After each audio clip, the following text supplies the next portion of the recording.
sesión número 105 queda reglamentariamente aprobada. El acta de la sesión número 106 se pone a disposición de las diputadas integrantes de la comisión. La señora secretaria dará lectura a la cuenta. Buenas tardes, se han recibido los siguientes documentos. Un oficio del Servicio Nacional de la Mujer y Equidad de Género, mediante el cual remite el informe de implementación de la Ley 21.565, que establece un régimen de protección y reparación integral en favor de las víctimas de femicidio y suicidio, femicida y sus familias, que fue publicada el 9 de mayo de 2023. Una comunicación de la bancada Frente Amplio e Independientes, mediante la cual informa que el diputado Patricio Rosas Barrientos reemplazará a la diputada Claudia Mix Jiménez durante esta sesión. Un oficio de la subsecretaria de la Mujer y Equidad de Género, mediante el cual da respuesta a un oficio de esta comisión en relación con la situación de la ciudadana afgana y estudiante de medicina de la Universidad de Chile, doña Sara Abibi, quien requería apoyo para avanzar en la obtención de la nacionalidad chilena con el objeto de recibir su título profesional. Un oficio del secretario general de la corporación, mediante el cual comunica que la diputada Maite Orsini reemplazará en forma permanente a la diputada Carolina Tello. Un correo electrónico al Ministerio de la Mujer, mediante el cual informa que por compromisos anteriores la ministra Orellana no podrá asistir a esta sesión de la comisión. Sin embargo, en su reemplazo asistiría la abogada del Departamento de Reformas Legales, doña Valentina Cataldo, a fin de exponer sobre los aspectos técnicos del proyecto en tabla. Un oficio del Ministerio de Salud, mediante el cual excusa la inasistencia de la ministra de Salud debido a que debe asistir en el mismo horario a una sesión de la Comisión Mixta del Senado. Por lo tanto, informa que en su reemplazo asiste la subsecretaria de la Salud Pública del Ministerio, doña Andrea Albagli. Un correo electrónico de doña Francis Parra Morales, periodista, quien se desempeñó hasta el 31 de diciembre de 2024 como jefa de comunicaciones del Servicio de Salud Concepción. Solicita nuevamente, en representación de más de 10 trabajadoras del mencionado servicio, una audiencia a esta comisión para informar de la vulneración de derechos fundamentales que afecta a funcionarios y funcionarias, junto a otra serie de irregularidades que los gremios han denunciado desde marzo de 2024 y que se han difundido en diversos medios. Adjunto un resumen de denuncias realizadas por los gremios, antecedentes de contexto y una carta enviada al presidente Gabriel Boric. Un correo electrónico del señor Ricardo Mena, de IDEA Internacional Chile, mediante el cual hace llegar una invitación a la presidenta de esta comisión al seminario Ecosistemas de Integridad Electoral, claves para proteger la democracia en América Latina, que organiza IDEA Internacional con el apoyo de la Agencia Española de Cooperación Internacional. La actividad se realizará el próximo martes 29 de abril entre las 9 y las 11:30 horas en el Centro de Extensión de la Pontificia Universidad Católica, ubicado en Avenida Libertador Bernardo Higgins, 390, Salón 203, piso 2, Santiago. Además, hace extensiva esta invitación a todas las integrantes de la comisión. Eso es todo, presidente. Muchas gracias, secretaria. Bueno, palabras sobre la cuenta. Yo voy a tomar la palabra respecto de los comunicados en que se excusaron la ministra de la Mujer y la ministra de Salud. Respecto de lo de la ministra de la Mujer, como es un tema de un aspecto técnico, incluso lo vimos el día que acordamos las invitaciones, de que estimara qué personas del equipo pertinente iban a exponer. Y respecto de la ministra de Salud, bueno, me hicieron llegar las excusas y atendido a que la ministra está en una comisión mixta del Senado, que le tienen que dar preferencia a los temas legislativos, es que me preguntaron si podía venir la subsecretaria para ir avanzando también en estos temas, entonces solicito recabar el acuerdo para que pueda exponer la subsecretaria de Salud. Acordado. Ya. Respecto del tema de, bueno, la invitación está extensiva, yo lamentablemente, señora secretaria, si pudiera preparar mis excusas porque vamos a estar, yo creo que la mayoría en nuestros territorios, lo más probable, ¿no es cierto? Salvo las que son de acá, de la ciudad de Santiago. Y también aquí vamos a tener que ver si acordamos o no que vengan la señora Francis Parra, pero la señora Francis Parra parece que ya no está trabajando ahí, porque dice quien se desempeñó y va a actuar en representación de 10 trabajadores. Entonces yo encuentro que ahí es complejo porque ¿cómo va a actuar ella en representación de funcionarios que todavía están dentro del servicio? Y ella está fuera del servicio. Entonces ahí como que a mí me hace un poco de ruido. Era jefa de comunicaciones del Servicio Salud Concepción. Entonces igual yo veo como complicado que ella represente a trabajadores que son funcionarios y ella ya no trabaja ahí. Entonces, no sé, yo creo que lo que se podría decir, no sé, aquí lo podemos recabar. Mi sugerencia es que se le responda que, no sé, muy, ahí decirle, señalarle que esa es nuestra aprehensión. A ver si ellos dan solución al tema también, porque venga otra persona, no sé. Y ahí... es Francis Parra Morales, periodista, quien se desempeñó hasta el 31 de diciembre del 2024 como jefa de comunicación del Servicio Salud Concepción. Y pide venir en representación de más de 10 trabajadoras del servicio. Entonces, sí. Yo la conozco a ella, tengo una buena opinión, digamos, además, y claro, efectivamente no sabía que ella no estaba en el servicio, pero trabajó harto tiempo ahí y han habido hartas polémicas respecto a los contratos, desvinculaciones y temas laborales allá importantes, diría yo, en la región del Biobío, y esto es del Servicio de Salud de Concepción, ¿cierto? Así que por lo tanto yo doy mi apoyo para que ella venga a manifestar acá lo que está ocurriendo, porque ha habido harto tema comunicacional, de muchas denuncias en el fondo, que así como se ha escuchado a otros, yo pediría que se escuche también en este caso. Sí, o sea, bueno, yo, si está afectada con mayor razón. Es afectada, pero lo Sí. que yo me refiero es que, o sugerirle que venga como persona, como una parte, una de las que van a exponer la situación, pero que si alguien viene en representación de las otras funcionarias, que sea alguien que está todavía trabajando en el servicio. Entiendo que han estado en otras comisiones, creo que en trabajo estuvieron también planteando. No sé si les parece. Sí, son las mismas, entonces yo no pude acompañar, que estuvieron planteando gente que ya no está en el servicio y estuvieron en trabajo haciendo ver, porque había otra persona que también están en eso, digamos, manifestando esta realidad o haciendo una especie de información. Ya no están y muchas tienen ya judicializado, pero en el fondo es como para prevenir que no sigan ocurriendo estas situaciones. Sí, así que no sé, me parece pero que es positivo lo podemos que venga. acordar en ese sentido de que, claro, que puedan venir, pero que, o sea, como lo explicó ella, que va a venir ella en representación, pero que mejor si viene alguien en representación, aparte de ella, que pidió venir, pero que sea una persona del servicio. Sí, diputada Medina. Saludar a todos los presentes. Presidenta, pudiera ser alguien del gremio, de las personas que están trabajando, por ejemplo, pudiera ser algún representante gremial. Una, porque tienen fuero de tiempo y además fuero de gestión de gremio. Yo creo que sería recomendable. Claro, porque nosotros también, gracias diputada Medina, porque nosotros igual podemos acordar invitarlo. Si nosotros podemos invitar también. ¿Lo acordamos entonces en esos términos? Yo estoy de acuerdo, Presidenta, en eso. ¿Sí? ¿Lo acordamos? Ya. Aparte de ella, obvio. Acordado. Ya. Ahora respecto de puntos varios, ¿no? Entonces pasamos inmediatamente a la orden del día. Ya, en puntos varios, perdón. Que nos quedó pendiente recabar el acuerdo de aceptar o sea, de acoger la solicitud de las trabajadoras de la Corporación de Asistencia Judicial de O'Higgins, a lo que se refirió la diputada Marta González, para que ellas puedan concurrir. De Valparaíso, de Valparaíso, para que puedan concurrir acá a la comisión. Ya, acordado.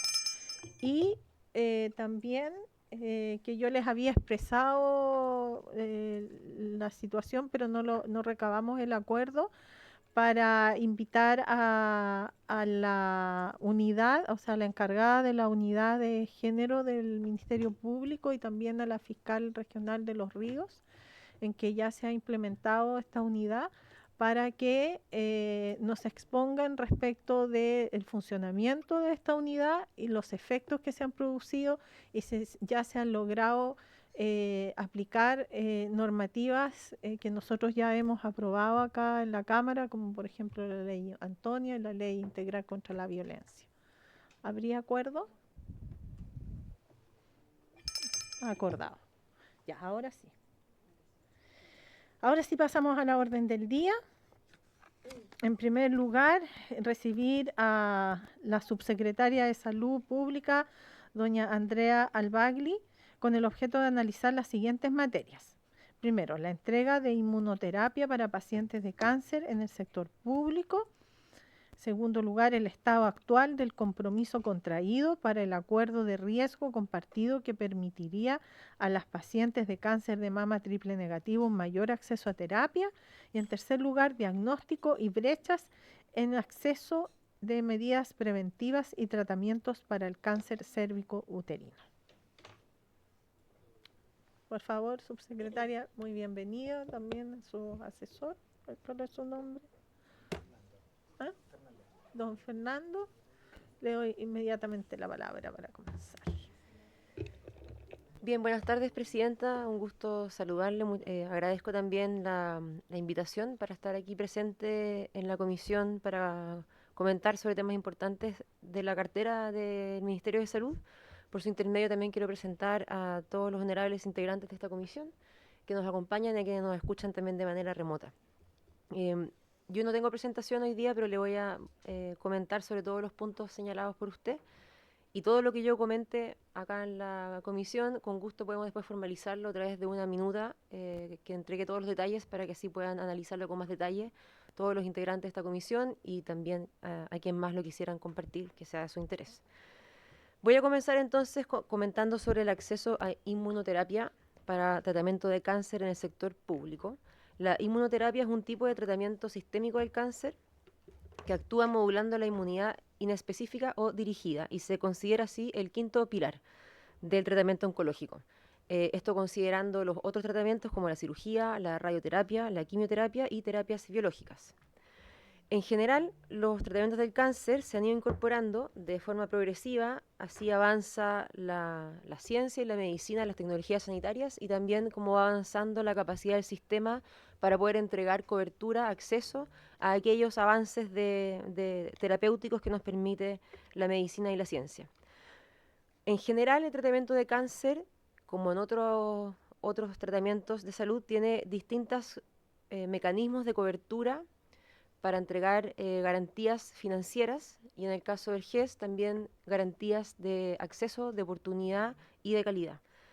De esa manera el tratamiento de cáncer está su tratamiento cubierto por las garantías explícitas en salud.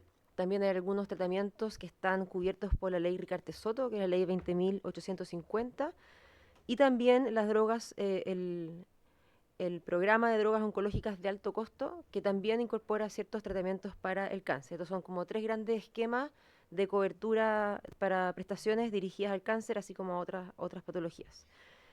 En específico, entonces, en términos de inmunoterapia, también hay medicamentos que están incorporados en cada uno de estos sistemas. En el caso de las coberturas a través de la ley Ricarte-Soto, está presente y se incorporó de manera reciente con intención curativa y también paliativa para el cáncer de mama la terapia con trastuzumab, que es una forma de inmunoterapia. Dentro de las drogas de alto costo también hay otros medicamentos incorporados, como por ejemplo el pertuzumab, que es para cáncer de mama, el pembrolizumab y nivolumab para cáncer de pulmón, cabeza y cuello y cáncer de piel, y avelumab para cáncer de piel. Hay otros medicamentos de inmunoterapia dentro de las drogas de alto costo y yo les puedo entregar el listado de aquello cuando también le entregue una minuta más extensa para su análisis más detallado. Y dentro del GES está incorporado el rituximab, que también es una terapia, es una inmunoterapia. Eso como en términos generales. En específico, el tratamiento para el cáncer de mama triple negativo, el cáncer de mama fue incorporado en las garantías GES el año 2005 y desde su inicio cuenta con garantías de acceso, de oportunidad, de protección financiera y de calidad para intervenciones sanitarias de diagnóstico, de tratamiento y de seguimiento. El GES proporciona protección financiera y copago cero a beneficiarios de FONASA en tratamientos localizados como el quirúrgico y la radioterapia y sistémicos como quimioterapia y hormonoterapia. Eso con respecto al cáncer de mama en las coberturas que tiene dentro del GES. Como avances en la materia, puedo informar que dentro del nuevo decreto GES, todo nuevo decreto tiene una serie de pasos habilitantes previos que están estipulados por normativa. Uno de esos pasos es el estudio de verificación de costos, que lo que hace es analizar cuál sería el impacto presupuestario, además de la factibilidad de implementación, tanto de problemas de salud nuevos, como de incorporar nuevas canastas en problemas de salud que ya existen en el GES, como en este caso el cáncer de mama. Y para el nuevo decreto entonces GES del 2025 se hizo durante el 2024 ya el estudio de verificación de costos. Este estudio finalizó en febrero de este año y va a estar listo para publicación, espero que dentro de, si no a fines de abril, dentro de mayo, para poder publicar los resultados de ese estudio de verificación de costo. Posterior a ese estudio de verificación de costo, dependiendo de el marco presupuestario definido para este nuevo decreto de parte de DIPRES, es entonces que se puede priorizar cuáles de aquellos se pueden incorporar en el nuevo decreto. Es decir, no todo lo que se ha estudiado en el EBC se incorpora en el GES.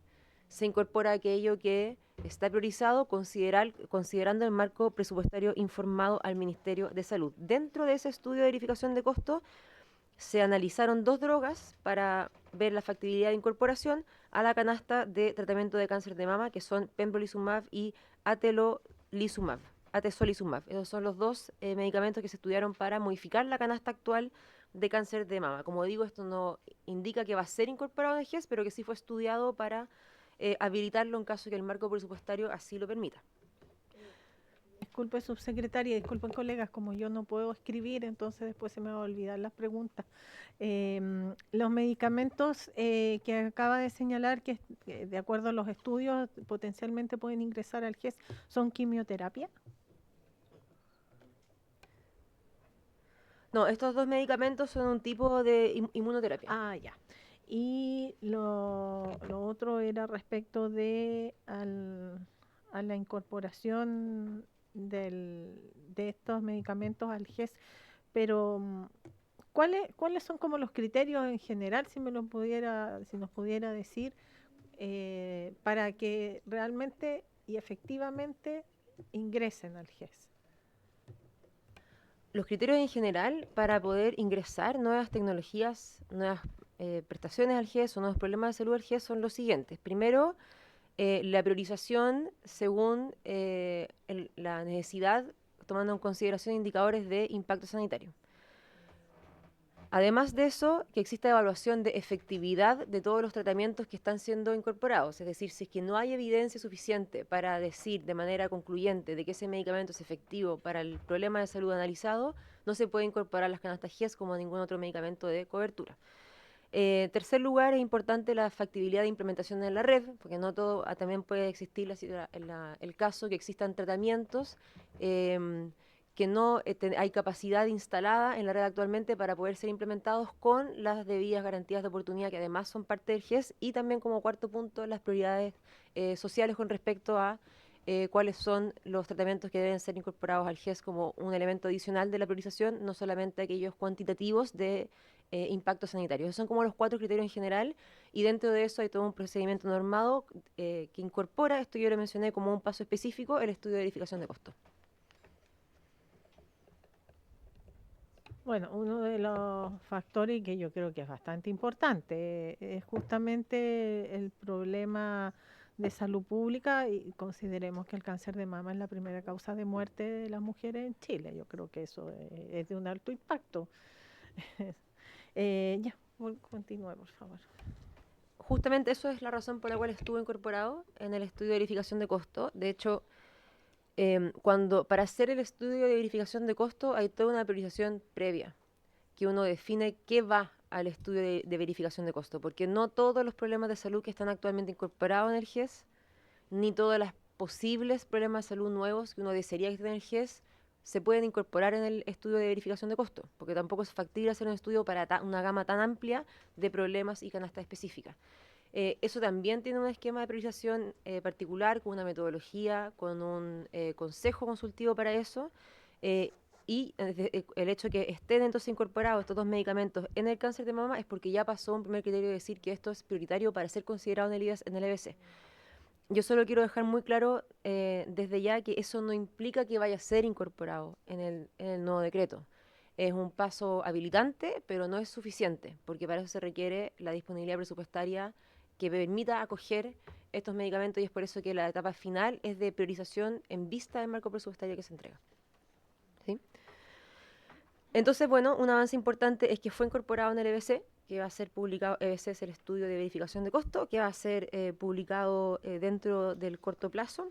Y además, como mencionaba usted, Presidenta, el avance en el acuerdo de riesgo compartido. Entonces, quiero comentarle los avances que ha hecho el Ministerio de Salud con respecto a este nuevo mecanismo innovador para la adquisición de tecnologías sanitarias, que lo que hace es facilitar el acceso, distribuyendo el riesgo financiero que implican estas nuevas tecnologías, estos medicamentos innovadores, que tienen la característica común de tener un grado de incertidumbre en los resultados clínicos y un grado de incertidumbre también en el impacto financiero que puede tener su costo. Entonces hay dos tipos de acuerdo de riesgo compartido. Se pueden definir según dos modalidades distintas. Una modalidad son los acuerdos que son financieros, que incluyen ciertos acuerdos financieros con descuentos, con reembolso y establecimientos de techo de gastos máximos. Esto es cuando uno desconoce, por ejemplo, la incidencia, con certeza la incidencia de una cierta patología que va a financiar los nuevos tratamientos. Y lo otro son los acuerdos de riesgo compartido basados en resultados. Y esto lo que hace es vincular los pagos de resultados los pagos a resultados específicos que muestren la efectividad clínica del medicamento. Entonces, el común denominador es que existe una incertidumbre. Esa incertidumbre es de parte de los resultados clínicos y también de la incidencia a nivel poblacional. Desde enero del 2023, que el Ministerio de Salud ha estado trabajando en la implementación de estos acuerdos, coordinando con varias unidades dentro del Ministerio de Salud. Algunas de las cosas más importantes que se han tomado para poder avanzar, primero ha sido el trabajo de la instalación de capacidades específicas, técnicas en el Ministerio de Salud, a través de talleres de capacitación con la Universidad Católica, un trabajo técnico también con el Banco Mundial, que emitió un informe de recomendaciones para el Ministerio de Salud sobre cómo incorporar los acuerdos de riesgo compartido, y también un trabajo técnico bilateral con el Ministerio de Salud de Argentina, que tiene ya un avance mayor al que tenía Chile al menos en esa fecha, y por ende estamos haciendo un trabajo de cooperación con Argentina para poder instalarlo acá en nuestro país. Así también estamos haciendo una colaboración técnica con el Ministerio de Salud de España. Y además el año pasado, cuando elaboramos el proyecto de reformulación presupuestaria para este año, la Subsecretaría de Salud Pública solicitó y se aprobó una expansión presupuestaria para tener más cargos dentro del Ministerio de Salud que se dedican exclusivamente a esto, a la instalación de los acuerdos de riesgo compartido, y con eso pudimos adquirir 2 cargos nuevos para conformar la Secretaría Técnica para los acuerdos de riesgo compartido.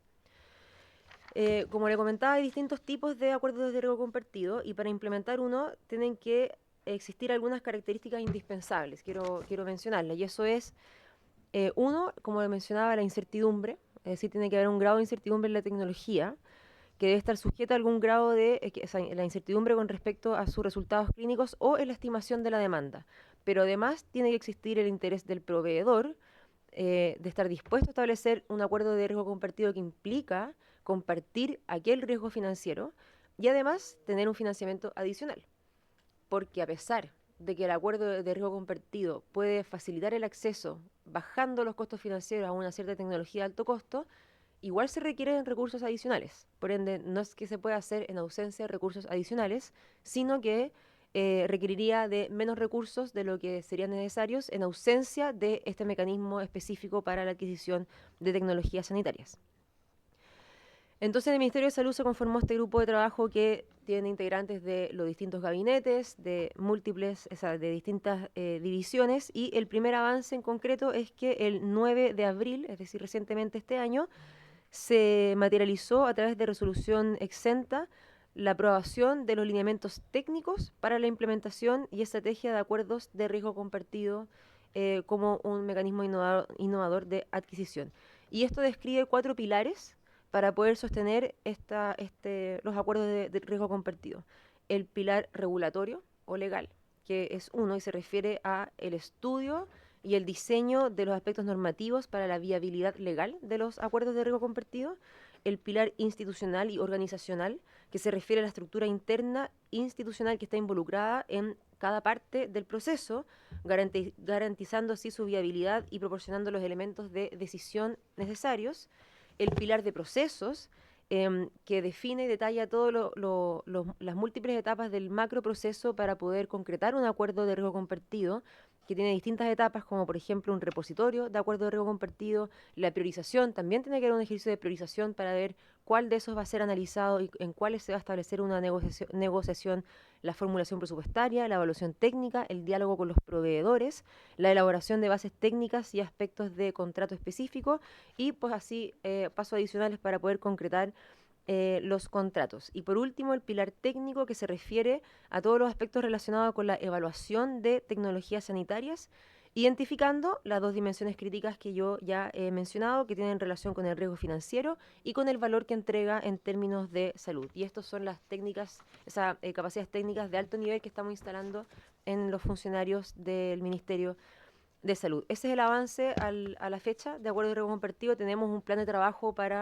que detalla todas las actividades para poder avanzar de manera robusta de acá al 2027. También podemos compartir ese plan de trabajo. Y a la fecha entonces estamos ya avanzando de manera muy concreta con la incorporación para poder adquirir ciertas tecnologías sanitarias con acuerdo de riesgo compartido. Dentro de eso, uno de los que está siendo analizados es el pembrolizumab, para analizarlo como una tecnología sanitaria para el cáncer de mama triple negativo, y esto está ya en un estado más avanzado, y ya en conversaciones para poder tener un contrato de este tipo para esta patología. Eso por ahora con respecto a inmunoterapia y acuerdos de riesgo compartido. Si quiere, hacemos una pausa acá y luego avanzamos con cáncer cervicuterino. Se abre la palabra, colegas. Consultas. Diputado Rosas. Gracias, presidenta. Bueno, agradezco, estoy reemplazando a la Claudia Mix, pero agradezco que este tema se toque acá en la Comisión de Mujer. No se ha tocado en la Comisión de Salud, así que es un agrado que hoy día venga la subsecretaría a presentar algo tan importante para las mujeres que están sufriendo un cáncer de tan difícil manejo como es el de triple negativo, que no tiene HERS, que no tiene ni receptores de progesterona, ni estrógeno, entonces no tienes por dónde manejarlo. Y las terapias inmunitarias, o sea, con rituximab o todos sus derivados de terapias inmunes, te dan una esperanza para poder tratarlas. Eso es como entendiendo que a veces estos conceptos son difíciles de explicar por las personas o entender de la televisión, del canal, de la cámara, tratando de ser lo más claro posible. Esta inmunoterapia lo que ayuda justamente es a que tengas una herramienta en estos casos que tiene una sobrevida muy baja a 60 meses en general. Entonces, por eso es tan importante que se tome una decisión técnica adecuada al momento de elegir la inmunoterapia, y también es importante que se transparente el por qué se toma una y otra no. Por eso es que es tan importante lo que está tocando el tema de por qué esto va a una comisión que no existía hasta hace un tiempo atrás, pero el vértigo del avance en quimioterapias, en inmunoterapias y en drogas paliativas o drogas quimioterápicas exige que existan esas tecnologías, porque como país, y eso también es un tema que podemos hablarlo hace 6, 7 años, como país podemos entrar en tratar a estas pacientes que antes no tenían tratamiento. O sea, también hay que decirlo, hace 10 años estas pacientes terminaban su tratamiento con las quimioterapias y no podían optar sino a un paliativo. Entonces esto es un avance como país y esto va a seguir, Por eso es importante que exista estos comités especializados en definir qué inmunoterapia es útil. Y por eso mi pregunta más va en ese sentido. Cuando tú tienes una inmunoterapia que puede ser a lo mejor más útil en cuanto a costo,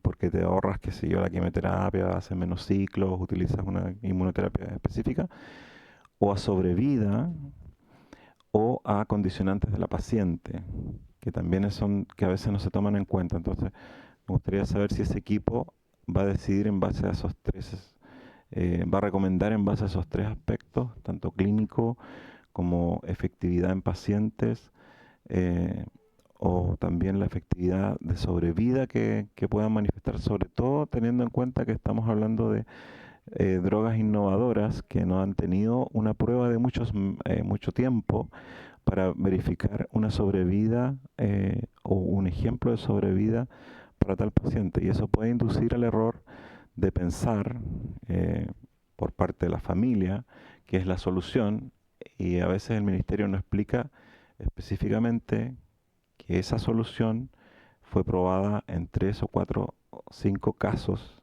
y por muy poco tiempo por ese laboratorio. Entonces, esa información, no sé si eso se va a transparentar o es parte de la forma en que va a trabajar esta comisión este tipo de drogas.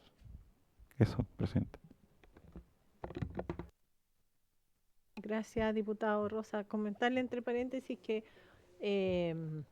diputado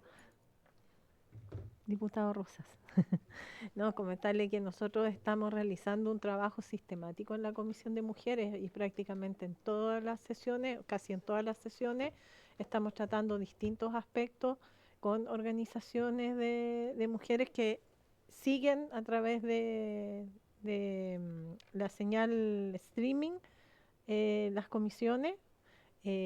Ana María Araya, que es presidenta de una de las agrupaciones de pacientes triple negativos, estuvo con nosotros la semana pasada y eso motivó justamente que realicemos esta invitación a la ministra representada por la subsecretaria y respecto de el venir a responder estas consultas. Así que cordialmente invitado, diputado, si manifiesta más interés en el tema.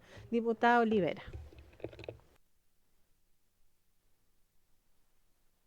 Sí, no es lo mismo tener un médico. Sí, porque a veces son temas súper complejos cuando hablan de la inmunoterapia, radioterapia, y que son tantas diferencias. El otro día nos explicaban un poco cuál era la diferencia entre una y otra. Pero yo, Presidenta, quiero preguntarle a la subsecretaria, porque sé que hay una mesa de trabajo, lo mencionó ella, y la semana pasada también acá Ana María, o en algún momento mencionó que el 14 de abril creo que comenzaban con una mesa de trabajo. El tema es que acá nosotros hemos escuchado a las organizaciones y una de las quejas o problemáticas que tienen hoy día es que precisamente que las inmunoterapias, lo que dicen ellas es que en el sistema de salud pública no están hoy día siendo entregadas. Entonces, y lo decían ellas, porque el otro día recuerdo que vinieron varias mujeres y había una de ellas que se atendía en el sistema privado, que ella después, yo recuerdo que pidió la palabra y no alcanzamos a darle la palabra porque ya teníamos que pasar al siguiente punto, pero ella lo que quería expresar, porque me lo dijo después afuera, en el fondo era que ella incluso se sentía culpable de atenderse en el sistema privado, porque al contar con los recursos, al tener un sistema que en el fondo le cubre la inmunoterapia, ella hoy día podía estar compartiendo con su familia y estando todavía viva, versus una mujer que se trata en el sistema público que sabe que las expectativas de vida son prácticamente inferior. Entonces, un poco la pregunta es esa, porque la vez pasada nosotros, no recuerdo de qué institución eran la doctora que vino, ¿se acuerda que habló que era un veneno, que habló de que atacaba células, que arrastraba células buenas y malas, o sea, y que desde ahí nació un poco la molestia también de las organizaciones, porque en el fondo, sobre todo las triple negativas, que son las que tienen menos acceso a los tratamientos, quedó esa duda en el fondo. O sea, por un lado se dice, mire, en realidad sí existe, pero no lo podemos entregar porque sabemos que finalmente no hay muchas posibilidades. Pero la diferencia que hay entre el sistema público y privado es lo que hoy día también preocupa. Entonces, un poco preguntar, después de esta mesa de trabajo, a mí, yo siempre lo he dicho, a mí no me gustan las mesas de trabajo porque no creo en las mesas de trabajo que se levantan, no siempre dan resultados. Se arman 2 o 3 reuniones y después se dejan en stand-by y después pasa el tiempo y así se llevan en las mesas de trabajo. Entonces, un poco concretar esa mesa de trabajo, cuánto tiempo va a durar y qué esperan sacar de esa mesa de trabajo. ¿Se espera en algún momento efectivamente entregar los tratamientos de inmunoterapia a las mujeres del sistema público o van a tener que seguir simplemente esperando a morir y vamos a ir sumando a la lista de mujeres que lamentablemente no cuentan con todos los tratamientos? ¿Consultas? Subsecretario.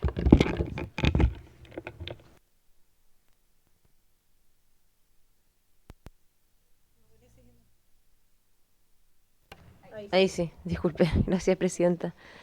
Bien, me voy a referir primero a la pregunta del diputado Rosas, y eso es que lo que menciona es muy cierto en el sentido que toda decisión del sistema de salud tiene que basarse en lo que indica la evidencia con respecto a la efectividad terapéutica dentro de uno de los criterios, otro criterio de seguridad, de costo-efectividad, y eso tiene que estar presente en todas las decisiones.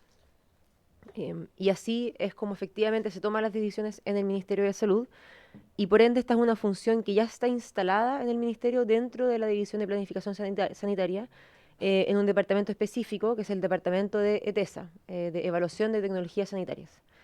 La función de este departamento de ETESA cumple una función transversal para todo el Ministerio de Salud. Dentro de eso, decisiones sobre coberturas en ciertos sistemas de garantías, que además está para eso otro departamento específico que es el Departamento de Garantías, que también está en la División de Planificación Sanitaria. Es decir, la función de la evaluación de la evidencia ya es una función instalada y es distinto a la especificidad de esta nueva Secretaría Técnica que se instala también en la misma División de Planificación Sanitaria, que es la Secretaría Técnica para los Acuerdos de Riesgo Compartido, que como en otras decisiones y procesos con respecto a los sistemas de garantía y cobertura en salud, va a trabajar en conjunto con el Departamento de Evaluación de Tecnologías Sanitarias, cosa que aquello que se evalúe para ser incorporado dentro de estos acuerdos y estos sistemas innovadores de adquisición cuente con evidencia indicativa que tiene la efectividad terapéutica, que haga meritorio ese esfuerzo tanto técnico y también financiero. Entonces, eso absolutamente es algo que está considerado como uno de los pilares del macroproceso de los acuerdos de riesgo compartido. Además, esto es un trabajo que de todas maneras se establece con otras unidades del Ministerio de Salud, dentro de eso la División de Prevención y Control de Enfermedades y también la Subsecretaría de Redes Asistenciales, particularmente DIGERA, donde está instalada el Departamento de Redes Complejas, en particular por las garantías explícitas en salud. Para responder por su intermedio, Presidenta, a la diputada Olivera, yo creo que tocan un punto clave en el sentido que apunta a lo que es un propósito basal de los sistemas de salud, que es avanzar hacia la equidad en salud. Y lo que nosotros queremos es avanzar hacia la cobertura universal en salud, que implica que todas las personas que tengan alguna necesidad de salud puedan acceder a aquellos tratamientos que requieren, que logren tener los resultados que buscan, sin incurrir por eso en gastos catastróficos en salud, que se definen como un cierto porcentaje del ingreso del hogar que se tiene que destinar a ciertas terapias. Entonces, en la medida que avanzamos a la cobertura universal en salud, es una manera que estamos avanzando en equidad en salud para que todos reciban el tratamiento que requieran, sin que por eso sea un determinante cuál es la capacidad financiera de cada persona, cada familia, de poder financiar eso de manera privada. Para eso que el sistema de salud trabaja de manera sostenida en robustecer todas sus estructuras, sus sistemas de atención directa a personas y sus sistemas de cobertura para que cada vez hagamos que el acceso a los cuidados de salud sean equitativos en nuestro país. Eso quiere decir que cuando está la pregunta de que hay ciertos tratamientos que se entregan o no se entregan, en realidad está detrás de eso la pregunta de cuáles son los tratamientos que están cubiertos o no cubiertos dentro del sector público para todas las personas con cobertura financiera. Para eso que se establecen estos ciertos marcos específicos de coberturas, como es la Ley de Garantía Explícita en Salud, también la ley Ricarte Soto, y el programa que yo mencionaba de drogas de alto costo. Y eso es un trabajo de evolución progresiva en que hay que priorizar siempre cuáles son las cosas que se pueden cubrir y cuáles son aquellas que tenemos que seguir avanzando para poder tener acceso a ellas. Efectivamente, hay ciertos tratamientos que al estar registrados en el ISP están disponibles para su adquisición de modo privado, pero no por eso quiere decir que están cubiertos con sistemas de garantía en el sector público, por lo que yo decía que es un avance progresivo y paulatino que tiene que ver con lo que nos dice la evidencia y que tiene que ver con cuál es la capacidad de financiamiento que existe dentro del sistema.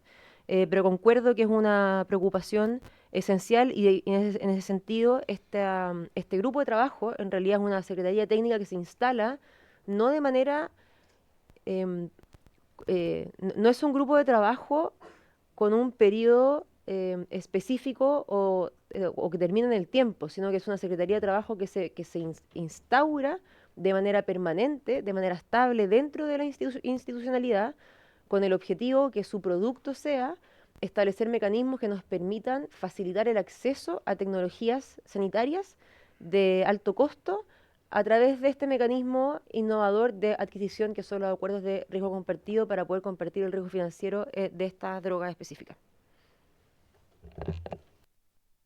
Gracias, subsecretaria y diputada González. Gracias, presidenta.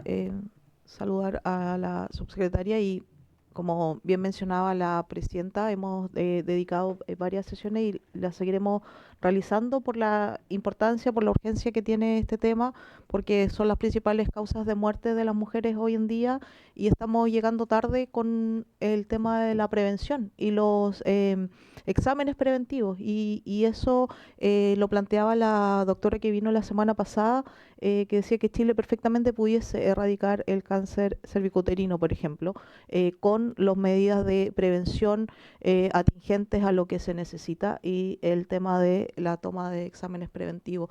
Y en ese sentido necesitamos que haya un trabajo mucho más mancomunado con esta comisión y que sigamos en el fondo implementando estas medidas, entendiendo de por qué hoy día las mujeres no se están chequeando y cómo también podemos revertir esa situación. Y para eso hay muchas medidas que se pueden implementar y de hecho las voy a dejar algunas esbozadas para que ustedes puedan evaluar si es que pudiesen también implementarse.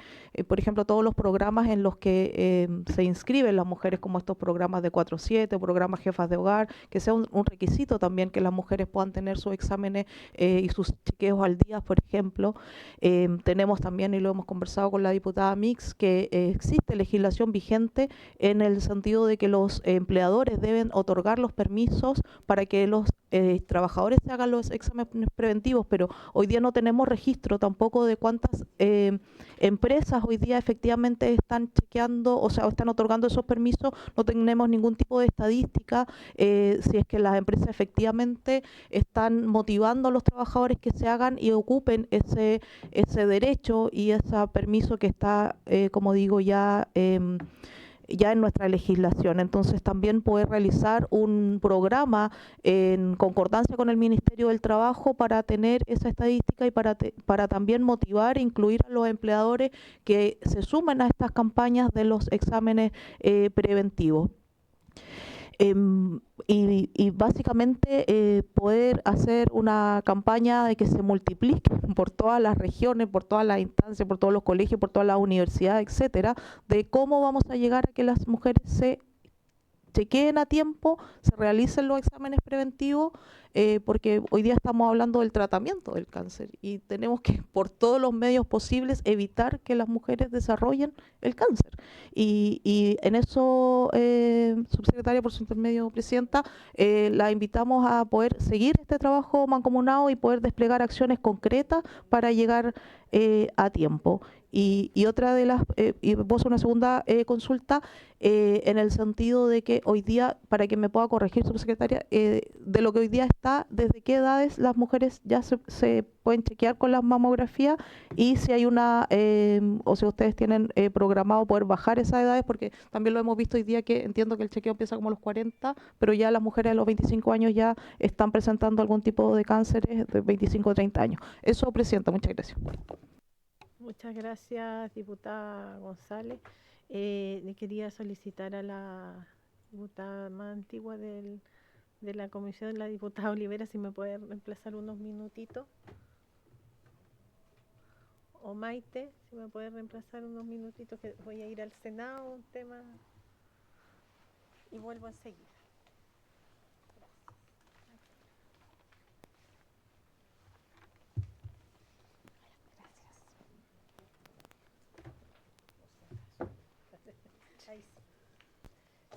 ¿Quién tenía la palabra? La subsecretaria para responder las preguntas. Tiene la palabra, subsecretaria. Buenas tardes, diputada presidenta.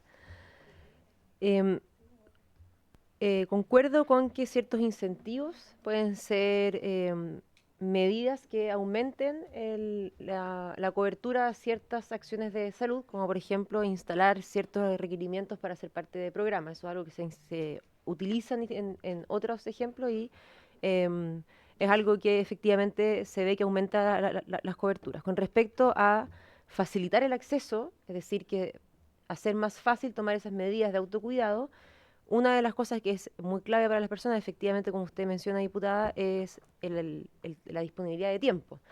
Y para eso existe hoy día una ley, que es la ley 21.382, que instaura un mediodía de permiso administrativo para que todos los trabajadores puedan en ese tiempo acceder a diferentes tratamientos, más bien exámenes preventivos, de prevención secundaria para la detección precoz y por ende el tratamiento oportuno. Y eso es para que puedan tener esa disponibilidad de tiempo sin tener que utilizar para eso sus vacaciones ni otro tiempo personal. Así también quiero recordar, dado que estamos en el invierno, que existe también una ley para que le entrega mediodía administrativo a todos los trabajadores para que puedan cumplir con los esquemas de vacunación en estrategias de inmunización universales, como lo es la vacunación de influenza, la vacunación de COVID, y todas las personas que son parte del grupo objetivo, por cualquiera de las características por las cuales son parte del grupo objetivo, tienen entonces también derecho a un mediodía administrativo para poder concurrir a la vacunación. La mamografía se recomienda desde los 40 años, porque es cuando aumenta el riesgo, o mayormente aumenta el riesgo de cáncer de mama, pero no quiere decir que no puedan hacerse exámenes previo a eso, sino que es la edad en la que se recomienda debido al riesgo. Gracias, diputada. Gracias, subsecretaria. Sí, tiene la palabra. Sí, subsecretario, concuerdo y estamos digamos, conscientes de que la ley existe del medio permiso para los exámenes, pero lo que no sabemos es que si las empresas efectivamente están promoviendo eso, y yo no tengo ninguna estadística de decir la empresa X, voy a decir Walmart, por ejemplo, que tiene miles de trabajadores, sí que efectivamente, y tiene, por decirte un ejemplo, tiene 5.000 trabajadores, ¿cuántos de esos 5.000 trabajadores han hecho efectivamente uso de ese permiso por el tema de los exámenes? Entonces yo creo que ahí tenemos que poder tomar esa herramienta que tenemos, pero poder promoverla y que efectivamente cumpla el objetivo, porque si no, finalmente tenemos una ley que está en el papel, pero que en la práctica no está cumpliendo el objetivo, y eso nos dice que la estadística de hoy día de las mujeres que nos están chequeando, y hombres y mujeres, porque también los cánceres en hombres también han aumentado. Entonces, hacer un trabajo mucho más fortalecido entre el Ministerio del Trabajo y ustedes como Ministerio de Salud, de que efectivamente poder llegar a que eso se utilice finalmente y poder tener esa estadística. Diputado Rosas, tiene la palabra. Gracias, presidenta.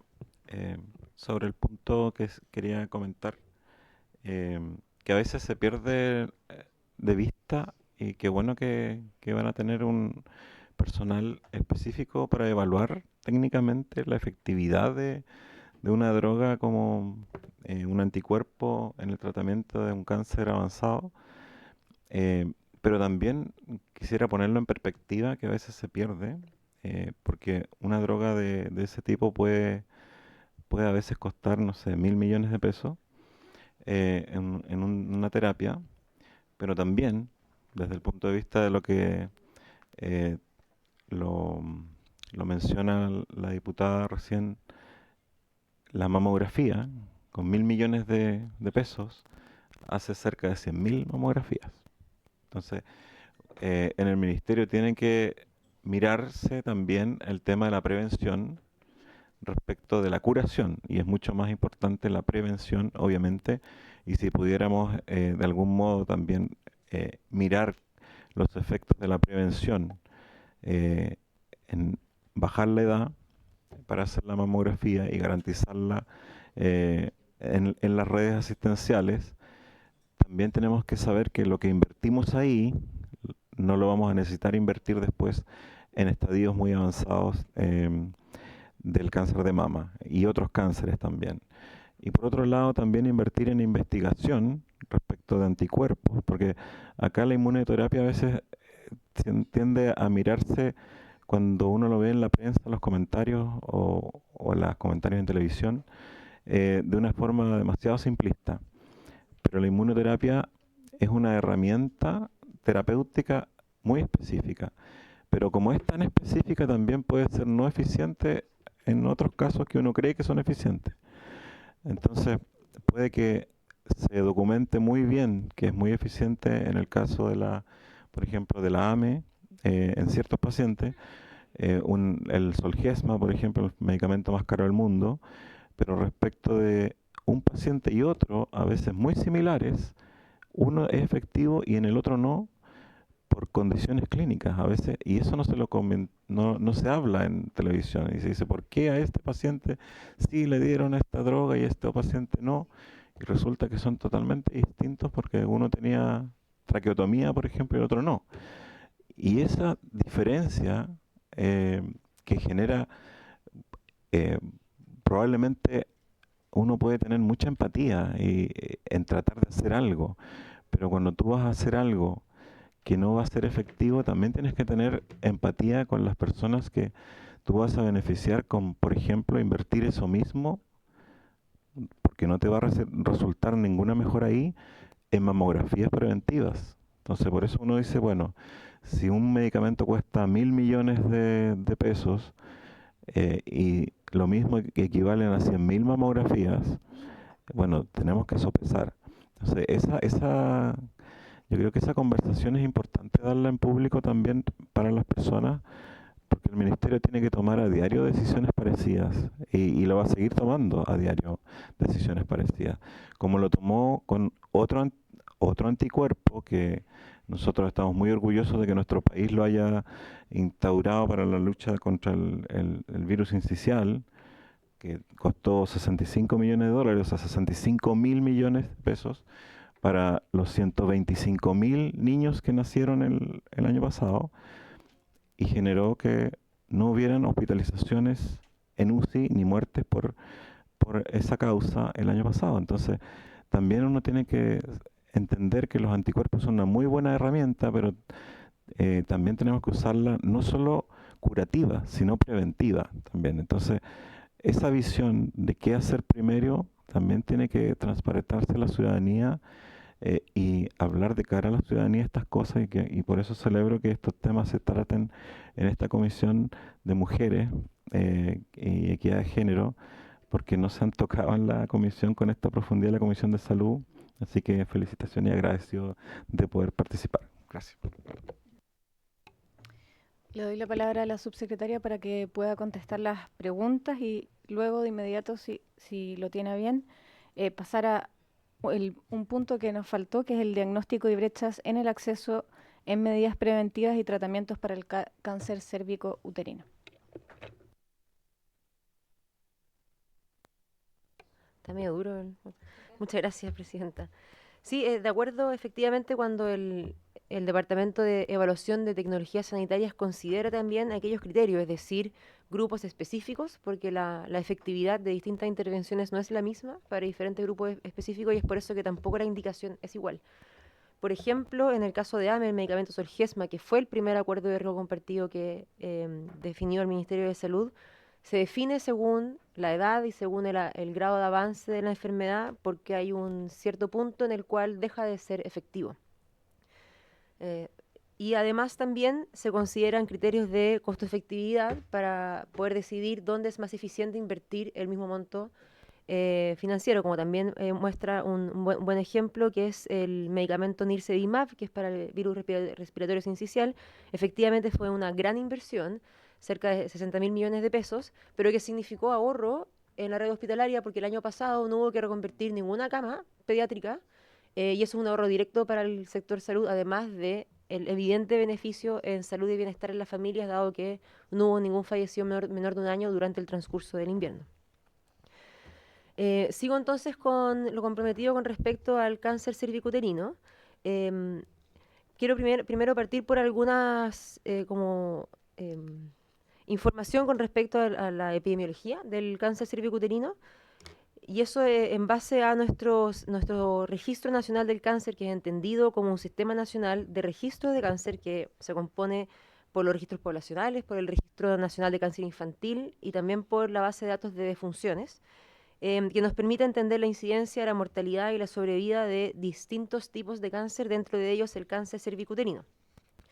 Lo primero que quiero destacar entonces en ese sentido es la incidencia, que son la cantidad de casos nuevos que se estiman anualmente, y esa incidencia ajustada por edad para el cáncer cervicuterino para el año 2020 es de 17,9 casos por 100.000 mujeres. Eso es para el año 2020, y la incidencia se ha mantenido relativamente estable desde el 2003 hasta el 2020, con pequeñas oscilaciones, pero dentro de o muy similar a la cifra que acabo de indicar. Lo que son muy buenas noticias para Chile es que lo que sí ha tenido una marcada disminución es la mortalidad por cáncer cervicuterino. Es decir, a misma cantidad de casos nuevos, son muchos menos los casos que tienen un desenlace fatal. Y en eso esto se refleja en que el año 2002 la tasa de mortalidad ajustada por edad era de 10,3 casos por 100.000 mujeres, y el año 2022 eso disminuyó a 6 casos por 100.000 mujeres. Es decir, hubo una reducción de un 41% entre los años 2002 y el año 2022. Y esto tiene como explicación distintas iniciativas que ha ido tomando el Ministerio de Salud para mejorar la prevención primaria, para mejorar la prevención secundaria, es decir, la detección precoz y el tratamiento oportuno. Dentro de eso, la incorporación del GES, que lo que hace es facilitar el acceso a tratamientos de alta efectividad para poder tener así también un mejor desenlace.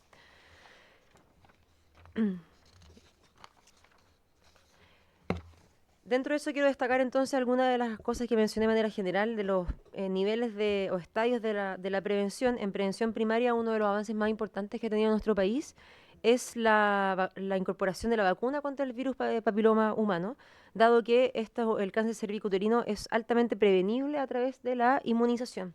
El 2014 se incorporó la vacuna contra el VPH tetravalente, eso quiere decir que protege contra 4 cepas del virus, y cuyo esquema completo implicaba la administración de 2 dosis. Eso se incorporó el 2014 para niñas de 4º y 5º año, y el año 2019 se incorporó también para niños de la misma edad. Es decir, hay un aumento en el grupo objetivo que también aumenta entonces la protección inmunológica a nivel poblacional. Y un avance muy importante que se dio recientemente, el año pasado, el 2024, es que se cambió la vacuna. Y se cambió la vacuna de 2 maneras que son muy positivas. Lo primero es que deja de ser una vacuna tetravalente y es una vacuna nonavalente. Es decir, logra proteger contra más cepas del virus, contra 9 ahora. Y lo otro es que es una dosis única. Entonces, como es una dosis única, para tener el esquema completo de inmunidad, evidentemente es más fácil llegar a altas coberturas que lo que es si es que son 2 vacunas. Entonces, eso es el switch de la tetravalente a la nonavalente se dio y se empezó a implementar el año 2024, y esperamos que podamos ver el impacto de esto también en la disminución de la incidencia y la mortalidad en años futuros.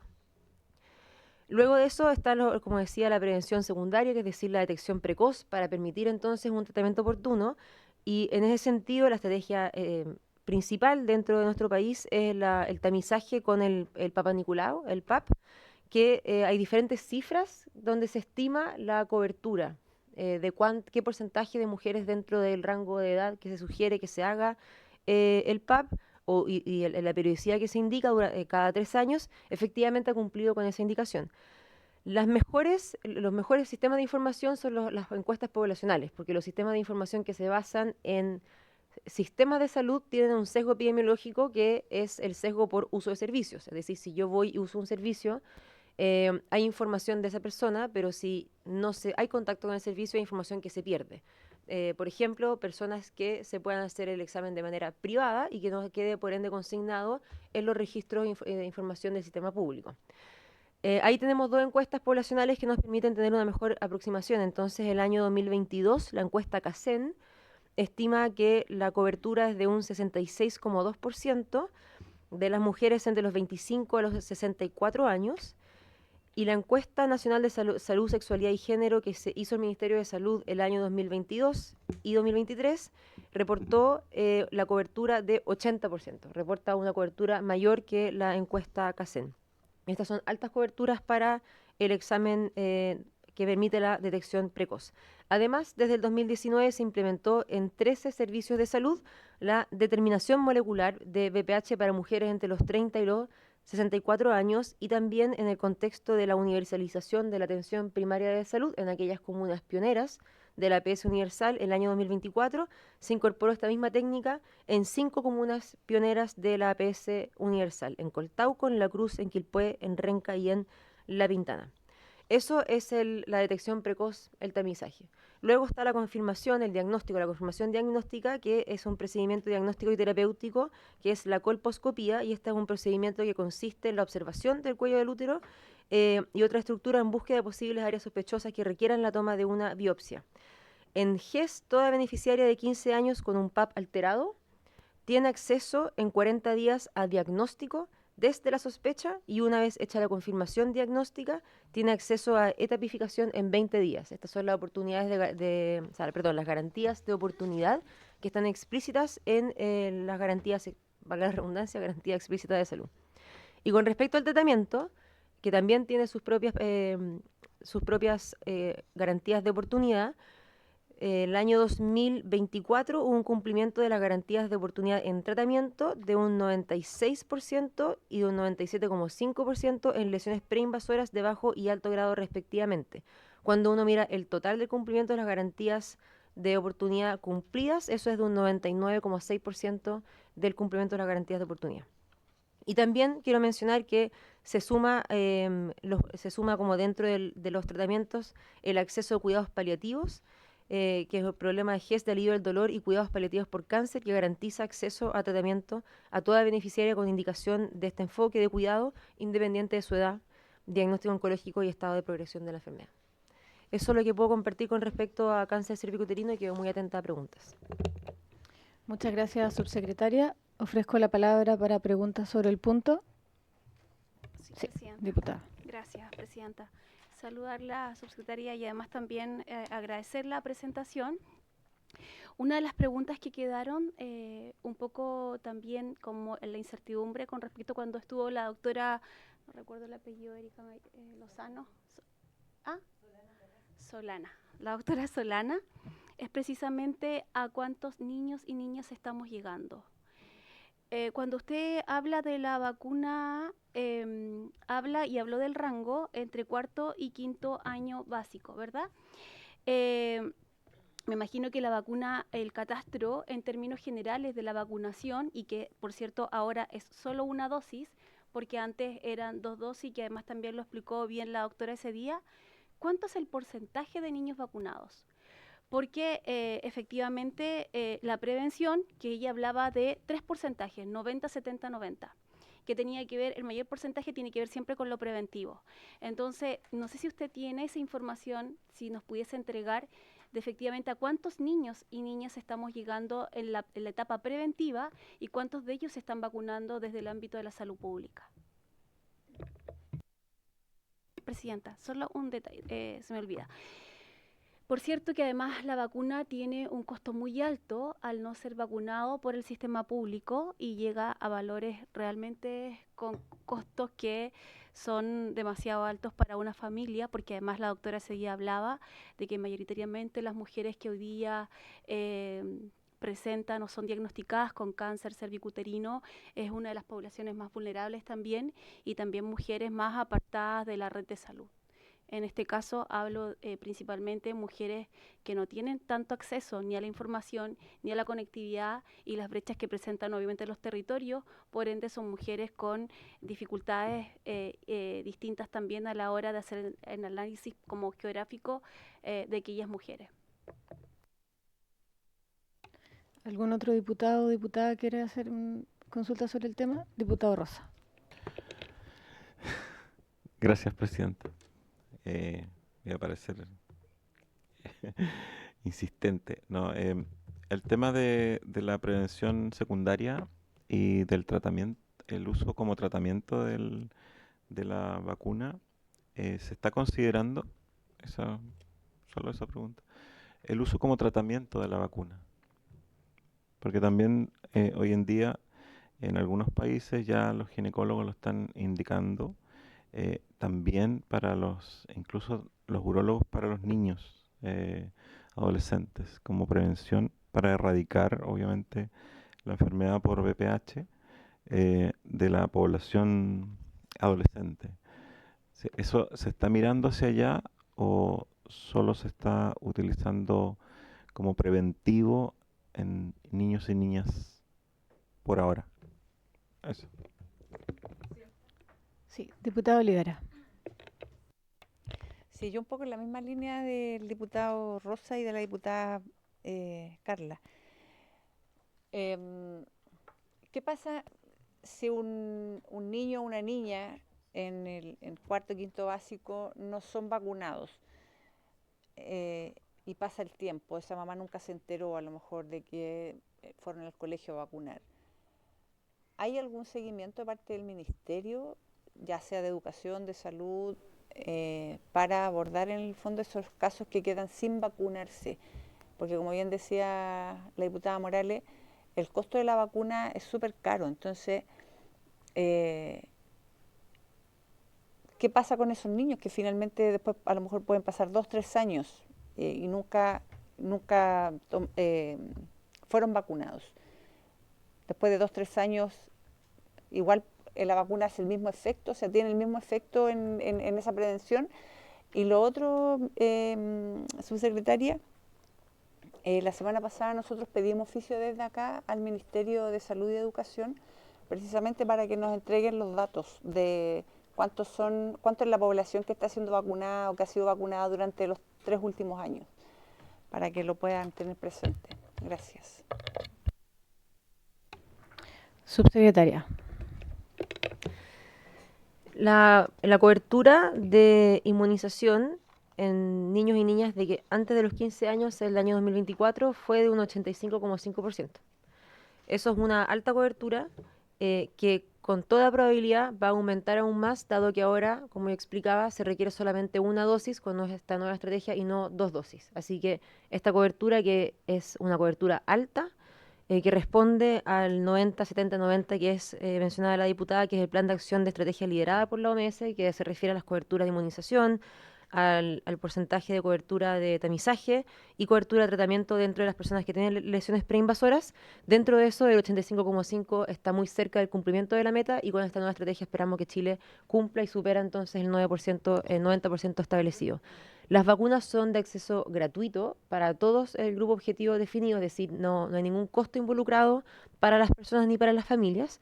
Y aquellos niños o niñas que no hayan sido vacunados como parte del calendario escolar por diferentes motivos, por ejemplo, fue un gran desafío el que implicó la pandemia, porque la pandemia, que interrumpió las actividades educativas, también dificultó las coberturas de estrategias de inmunización que se hacen dentro del programa escolar. Y es por eso, un ejemplo. Hay otras razones que puede explicar por qué hay niños y niñas en edad educacional que no pudieron recibir su dosis, y lo que hace el Ministerio de Salud junto con el Ministerio de Educación es que efectivamente se hace un seguimiento para que aquellos que no pudieron ser vacunados al año siguiente igual se va a los colegios, a las escuelas, para hacer lo que se llama las estrategias de catch-up, cosa que nos aseguremos que no quede ninguno sin su dosis, disminuyendo o al menos disminuyendo eso a algo marginal. Es decir, efectivamente hay un seguimiento y vamos nuevamente a las escuelas para poder completar esos esquemas de vacunación. Hasta el momento, diputada Rosas, por su intermedio, diputado Orsini, estamos el uso de la vacuna solamente preventivo.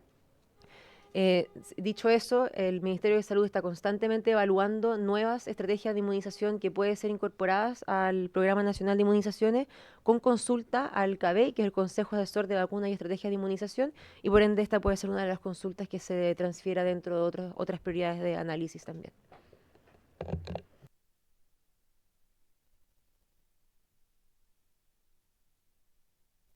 Ahí sí. Muchas gracias, subsecretaria. Gracias por su presentación. La despedimos el día de hoy para poder pasar al segundo punto de la tabla. Muchas gracias por su presentación y por sus respuestas. Muchas gracias, diputada. Quedamos atentas a la Me comprometo a que todo lo que yo he compartido acá se los voy a enviar en una minuta formal, un informe, más bien dicho, de todo esto en detalle. Y en base a eso, si después tienen más dudas, con gusto puedo volver a esta comisión a conversar más. Gracias. Muchas gracias. Vamos a pasar entonces al segundo punto de tabla, que tiene por objeto continuar la discusión general del proyecto de ley que modifica la ley 18.290 de tránsito para regular la obtención y cancelación de licencias de conducir respecto de personas inscritas en el Registro Nacional de Deudores de Pensiones de Alimentos, boletín 17.461-15. Para tales efectos, muchas gracias. Para tales efectos está invitada la ministra de la Mujer y Equidad de Género, doña Antonia Orellana, la cual se excusó, y en su reemplazo asiste la abogada del Departamento de Reformas Legales, señora Valentina Cataldo, que puede tomar asiento. Muchas gracias. También para tratar este proyecto está invitado el director nacional del Servicio de Registro Civil e Identificación, don Omar Morales, quien viene acompañado de sus asesores que también pueden tomar asiento en esta mesa. Muchas gracias. Vamos a partir entonces, no sé si, porque entiendo que la diputada Plasencia es mocionante, tuvo la oportunidad de exponer, perfecto. Entonces le voy a dar la palabra en primer lugar a doña Valentina Cataldo para que nos pueda exponer respecto de este proyecto. Tiene la palabra.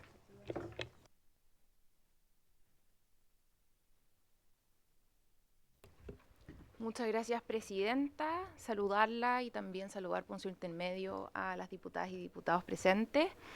El Ministerio de la Mujer y la Equidad de Género tuvo la oportunidad de analizar este proyecto y podemos señalar que, bueno, primero se trata de un proyecto de un artículo único que introduce dos modificaciones. La primera de ellas tiene por finalidad introducir en la ley del tránsito la regla contenida en el artículo 33 de la ley 14.908 sobre abandono de familia y pago de pensiones alimenticias.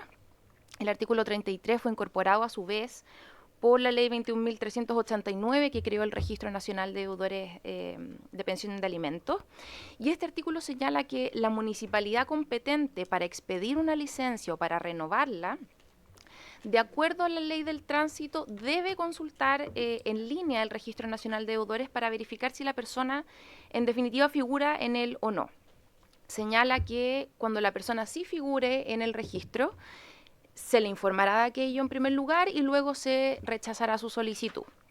Además, la misma norma establece una responsabilidad disciplinaria para funcionarios o funcionarias municipales que incumplan, contemplando como sanción una multa que va del 10 al 50% de sus remuneraciones. Eso es actualmente ley vigente.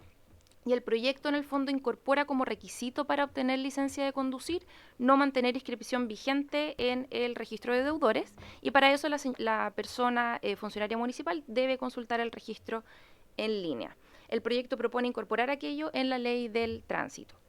La segunda modificación que propone este proyecto apunta al director del Departamento de Tránsito y Transporte Público Municipal, señalando que éste cancelará las licencias de conducir que hayan sido expedidas manteniendo al solicitante una inscripción vigente en el registro, o cuando luego de otorgadas la persona solicitante figure con inscripción vigente en el mismo.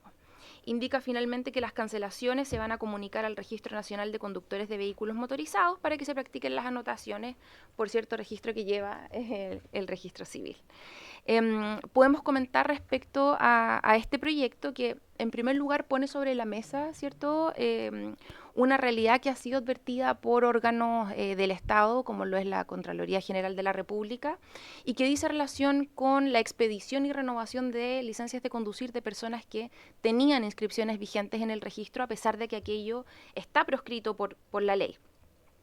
Ahora, también es importante saber cómo funciona este proceso en la práctica, y es que cuando una persona figura en el registro de deudores es porque un tribunal de familia lo decretó de esta manera luego de que se verificara el cumplimiento de los requisitos legales para ello, de manera que el tribunal de familia ordena al registro civil a inscribir a esta persona en el registro, al que no puede acceder cualquier persona, ¿cierto? La ley señala que solamente puede revisar o acceder a este registro quien tenga un interés legítimo en ello. Y la ley además no señala quiénes son estas personas, indica que es alimentante, alimentario o su representante legal, tribunales con competencia en familia y las personas o entidades que están obligadas a consultar el registro. Y en ese sentido las municipalidades en este caso están dentro de este grupo de entidades obligadas a consultar en los momentos de expedición, o sea, cuando se solicita expedir una licencia o cuando se solicita renovarla. Y como les digo, esto es ley vigente. Entonces, de esta manera, cuando un tribunal le ordena la inscripción al registro de deudores, eso no es que produzca como efecto, por ejemplo, que la persona tenga que entregar su licencia de conducir, no es que se la vayan a quitar o que la vayan a dejar sin efecto. No es que tampoco el Tribunal de Familia notifique a las municipalidades competentes que la persona ingresa al registro. El efecto que se produce en la práctica es que la persona deudora no va a poder acceder, ¿cierto? No va a poder solicitar la licencia ni tampoco renovarla, lo que implica en definitiva que mientras esa licencia esté vigente, la persona puede hacer válidamente uso de ella a pesar de encontrarse en el registro de deudores. Ahora, esto no es que responda a una especie como de vacío o algo parecido, porque hay que separar esta figura de no poder sacar una licencia o renovarla por estar en el registro, hay que distinguirla de lo que es la suspensión de la licencia de conducir como una medida de apremio. Eso es otra herramienta y que incluso está vigente previo a la ley 21.389. Y la suspensión de la licencia de conducir es una medida de apremio que decretan los tribunales de familia cuando se busca conseguir, o como dice el nombre, apremiar al deudor a pagar, sin la necesidad de que el deudor esté en el registro. ¿Ya? De hecho, el tribunal puede decretar esta medida con solamente una pensión insoluta, una o más, dice la ley. Y en ese caso, el tribunal le ordena al deudor que haga entrega de su licencia al administrador o administradora del tribunal. Entonces, de esta manera, nosotras valoramos que el proyecto de ley realza la problemática relativa a que las municipalidades, en definitiva, no estarían revisando el registro cumpliendo con su obligación legal. Incluso, de acuerdo a las cifras que ha señalado la Contraloría General de la República, se habrían entregado entre noviembre de 2022 a septiembre del 2024, licencias de conducir a 3.432 personas que tenían inscripción vigente en el registro de deudores. Ahora también la Contraloría señala que de esta cifra son 191 personas quienes fueron el mismo día a renovar o a sacar su licencia, lo que nos da cuenta, si miramos las cifras gruesas, que no es realmente un problema de un aprovechamiento de que el sistema no se actualiza en tiempo real, digamos, sino que la cifra más grande nos habla de un incumplimiento derechamente de funcionarios y funcionarias municipales al momento de revisar. Ahora, respecto a lo que el proyecto propone del reforzamiento de la norma o la reiteración de la norma en la ley del tránsito, tenemos algunas preocupaciones desde la técnica legislativa, ya que en el fondo llevar la norma a la ley del tránsito nos genera la preocupación de que no necesariamente va a asegurar su cumplimiento en el fondo. Y por otra parte, pensando en la posibilidad desaconsejable de que tengamos estas dos normas y que en caso de modificación de una de ellas se corra el riesgo de que en definitiva no se modifique la otra. Sin perjuicio de eso, se podría perfectamente perseverar en el proyecto incorporando el requisito para obtener la licencia de no estar en el registro en la ley del tránsito. Sin embargo, consideramos que el problema que se visibiliza detrás de, o el problema del que estamos hablando ahora, es uno más bien de implementación de la norma, más que uno de resolución propiamente legislativa. Eso nos genera como una primera aproximación. Es un problema que se observa no desde una solución legislativa, más bien, sino de implementación de la norma. Ahora, respecto a la cancelación, y podemos conversar también de la implementación y lo que se está haciendo al respecto. Respecto a la cancelación de la licencia de conducir, el proyecto la dispone para cuando la municipalidad constate que la persona se encuentra en el registro, y me parece importante destacar el uso de la palabra constate, porque en esta materia hay que reiterar que el registro no es de acceso público, como señalamos, sino que es de consulta obligatoria frente a ciertos trámites. Y la consulta obligatoria, por regla general, se produce al momento de solicitar la licencia o de renovarla. Por lo tanto, al no haber una notificación a las municipalidades, particularmente al director del tránsito, es difícil que haya una constatación fuera del momento de solicitar o renovar la licencia. Entonces, en ese sentido, ese momento está cubierto en el artículo 33 de la Ley 14.908. Ahora, pensando en una situación de más bien uso práctico, en los controles rutinarios del tránsito que realiza Carabineros de Chile, lo que se revisa en definitiva es que la licencia esté válida, que en el fondo no esté vencida, pero no se revisa que no esté cancelada. Entonces, si bien Carabineros de Chile por ley tiene acceso al Registro Nacional de Conductores de Vehículos Motorizados, en la práctica no cuenta con la infraestructura, digamos, para poder revisar en el mismo momento del control que esa persona tiene la licencia cancelada. Ahora, si existiera una sospecha de delito, en ese caso podría perfectamente Carabineros hacer ya una investigación y determinar que la persona tiene efectivamente la licencia cancelada, pero en los controles rutinarios, eso lamentablemente Carabineros no cuenta con la infraestructura para poder realizar aquello. Y con esto ya voy cerrando. Tenemos que sí tener presente que actualmente los supuestos de cancelación de licencias están pensados para por una parte condenas o por infracciones graves o gravísimas.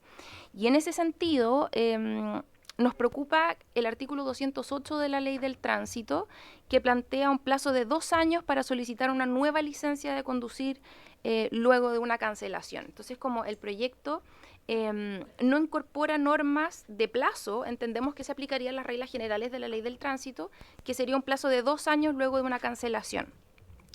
En ese sentido, lo que a nosotros nos preocupa es que esto termine actuando como una especie de desincentivo al pago de la pensión si es que voy a tener esta especie como de castigo por 2 años. Y en el fondo el incentivo al pago es algo que se observa transversalmente en la Ley 14.908 y en las modificaciones que incorpora la Ley 21.389. Sin perjuicio de eso, igualmente puede subsanarse incorporándose reglas de plazo, pero aquello efectivamente nos preocupa por la lógica de la cancelación en la Ley del Tránsito, de la cancelación de las licencias. Ahora, sin perjuicio de lo anterior, es también pertinente mencionar que existe ya implementándose una licencia digital. Yo sé que falta bastante para que eso sea a nivel nacional y que sea en el fondo un poco obligatorio. Préstame agua. Gracias. Para que sea obligatorio y para que en definitiva la licencia física deje de operar, falta aún, efectivamente, pero se entiende que esta licencia digital, la finalidad última es que cuente con los elementos o las características para que Carabineros pueda hacer ese control en el fondo con una tecnología que no signifique un gasto gigante, sino que cuente con las características para poder determinar en un control rutinario del tránsito que esa licencia está cancelada, que esa licencia está suspendida. Y en ese sentido, estas reglas que propone el proyecto tendrían una mucha mejor fiscalización y aplicación también. Y solo para terminar, como nosotras señalamos que estamos frente a una situación de implementación, más que un problema de solución legislativa, comentar también que la ley 21.389 crea la Comisión de Coordinación y Evaluación del nuevo sistema de cumplimiento de pensiones alimenticias. En esta comisión participa el Poder Judicial, participa el Ministerio de Desarrollo Social, participa el Ministerio de Justicia, no sé si lo mencioné, el Registro Civil y también el Ministerio de la Mujer, en quien se radica la Secretaría Ejecutiva. Ahora, una de las principales funciones de esta comisión es la evaluación de la implementación y funcionamiento del sistema de cumplimiento de pago de pensiones alimenticias, justamente con el propósito de proponer medidas necesarias para mejorar la operativa. Y en este contexto, por supuesto que la comisión está conteste de lo que ha relevado la Contraloría General de la República, está trabajando en aquello, y en ese contexto también podemos hacer presente que el Ministerio de la Mujer ofició a las municipalidades que la Contraloría identificó como principales incumplidoras de esta norma, y se les solicitó que informaran si es que el municipio ha o no instruido los procedimientos disciplinarios que la ley ordena, las sanciones en el fondo si se han aplicado o no. También se les solicita que informen respecto a las medidas, pero relativas a la gestión, cómo en su gestión diaria van a garantizar que esto no vuelva a ocurrir, porque hay un mandato legal literalmente que lo prohíbe. Y además de lo anterior, de estas solicitudes de información, y con la finalidad de colaborar en un mejor conocimiento y aplicación de la norma, las Secretarías Regionales Ministeriales de la Mujer y la Equidad de Género de las regiones, de las municipalidades correspondientes, están ya tomando contacto con estas municipalidades para coordinar actividades, por una parte de difusión, pero también de capacitación en la aplicación de la norma, porque no podemos descartar que en realidad funcionarios y funcionarias no conozcan que tienen que hacer esta revisión, puede ocurrir.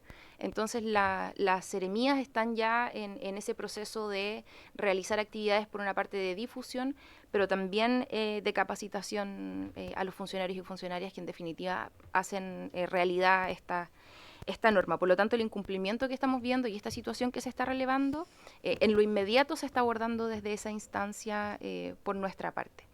Eso es lo que el Ministerio de la Mujer puede informar del proyecto. Gracias, Presidenta. Muchas gracias por su presentación. Ofrezco la palabra para preguntas. ¿Después? Ok. Sí, no hay problema. Le doy la palabra entonces... Ay, ¿qué pasa? Sí, hay eco. ¿Otro micrófono?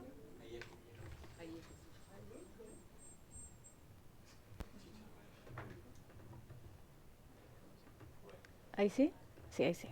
Le doy la palabra entonces al director nacional del Servicio de Registro Civil e Identificación, don Omar Morales Márquez. Muchas gracias, Presidenta. La saludo y saludo a las diputadas y diputados presentes. También saludo a la representante de la ministra del Ministerio de la Mujer y Equidad de Género. Me acompaña don Félix Marín, él es el jefe del subdepartamento de registros especiales del servicio, de cuyo subdepartamento depende el Registro Nacional de Deudores de Pensiones de Alimentos. Sobre el tema, tenemos una pequeña presentación, vamos a ir un poco más rápido porque la colega fue muy clara y señaló bastantes puntos. Podemos ir al punto 3 directamente, por favor, Ramón. Hay observaciones institucionales. Respecto de lo planteado, nosotros coincidimos ya en lo indicado respecto a lo que es la legislación actualmente. Debemos indicar, sí, que respecto a la pertinencia de establecer una periodicidad regulada en la revisión justamente de lo que se está planteando, se hace necesario de establecer que los municipios deban tener un proceso, o se debe definir un periodo para que ellos establezcan un control. Nosotros entendemos que 30 días debería ser un máximo, entendiendo que hay municipios que tienen mejores capacidades humanas y técnicas. No obstante, señalar y precisar que nosotros tenemos una carga que es diaria de las sentencias de los tribunales de familia. Esto significa que el Poder Judicial diariamente nos informa todas las causas en las cuales hay una resolución judicial de los tribunales de familia, reitero, que han ordenado el ingreso de un deudor o deudora a pensiones de alimentos, como también de quienes se le ha resuelto que se le levante dicha acción. Por lo tanto, nosotros tenemos en la práctica un desfase que es de 24 horas, no producto del servicio, sino que es respecto de la información que se levanta al final del día en respecto del Poder Judicial y se nos informa a nosotros. En ese contexto, efectivamente, como bien se señaló, la situación que se ha detectado por parte de la Contraloría General de la República respecto de más de 3.000 deudores de pensiones de alimentos a los cuales se les entregó una licencia de conducir, efectivamente pasa porque esos municipios no consultaron en tiempo y forma al Registro Nacional de Deudores de Pensiones de Alimentos, que estaba plenamente disponible. Paradojalmente, solo señalar que hay 8 municipios en el país que no están conectados a nosotros, que no, porque cada municipio debe generar un convenio de conectividad. De los 345, solo 8 no lo han hecho, y paradojalmente esos 8 municipios no tienen problema y consultaron por la vía que es 1 a 1. Quiere decir que seguramente no tienen una gran cantidad de demanda. Por el punto, entonces, nosotros recomendamos que se pueda establecer entonces una periodicidad que no debiera ser superior a un mes en el evento en que no se haya detectado. Respecto al segundo punto, establecer y rápidamente señalar los mecanismos de información de cancelación.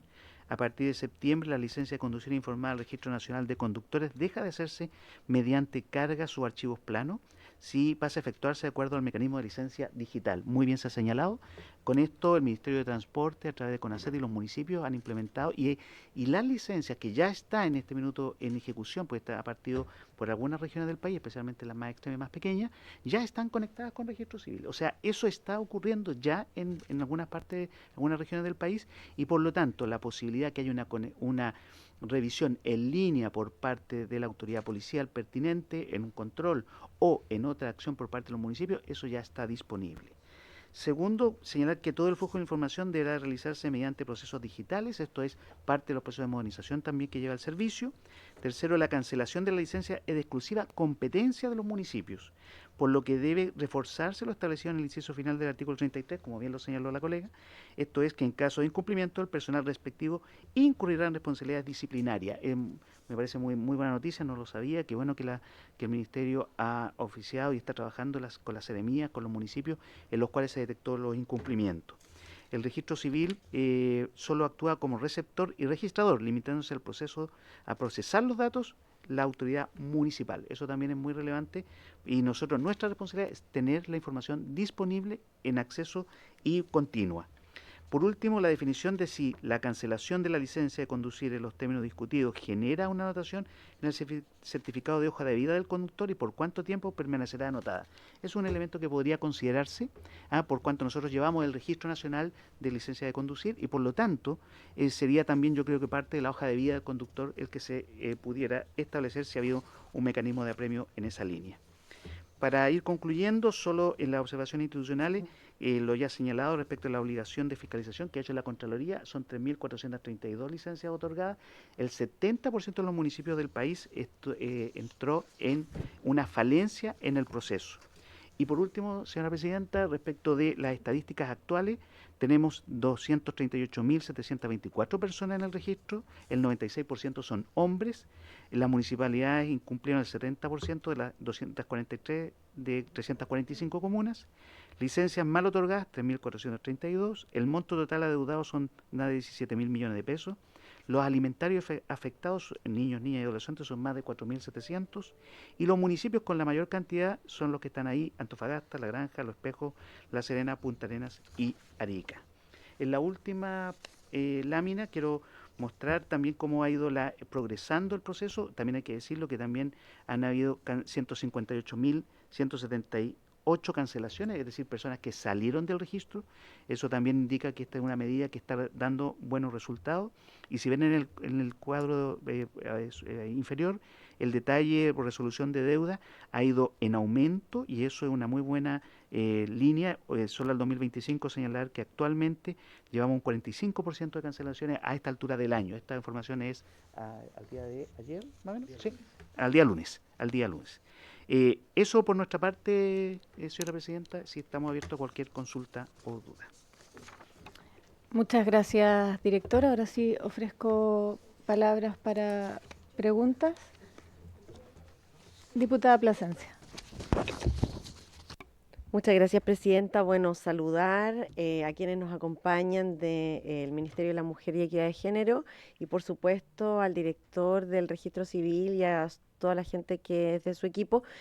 Presidenta, yo creo que es muy interesante escuchar como las posibilidades que tenemos de mejorar el sistema de cumplimiento, porque como bien se ha dicho acá y lo dije, la idea es que en el fondo todas estas medidas que son, por cierto, digamos, apremios muy concretos y prácticos para la vida de las personas, que hoy día son indispensables, ¿no? En muchos ámbitos, sirvan para promover que se pague la pensión, ¿ya? Y tiene que ver, esa es la finalidad. Son los derechos de los niños y las niñas, por lo tanto, no sirve de nada que pueda significar un desincentivo si efectivamente esto al final no va a tener nunca cómo retrotraerse, si es que atendiendo a lo que se planteó por parte de el tener recién a 2 años plazo, bueno, no, eso yo creo que hay que efectivamente ajustarlo. Pero por otro lado, el detectar para poder hacer cancelaciones de si una persona, por ejemplo, obtuvo su licencia teniendo las condiciones para ello y luego es incorporado al registro, eso es una buena noticia. Porque una de las cosas que de todos modos nos preguntábamos y nos preguntábamos la semana pasada también con algunas de las diputadas es que, bueno, esto tiene que poder llevarse a la práctica de manera efectiva y que además pueda también, digamos, levantarse la medida si es que la persona cumple con el pago, ¿no? O con el compromiso de pago, que es lo que se busca, ¿ya? Es lo ideal. Entonces, creo que se han entregado acá elementos bien importantes. Yo creo compartir que se pueden incluir algunas disposiciones transitorias en la medida que, por ejemplo, avanza la licencia digital, ¿no?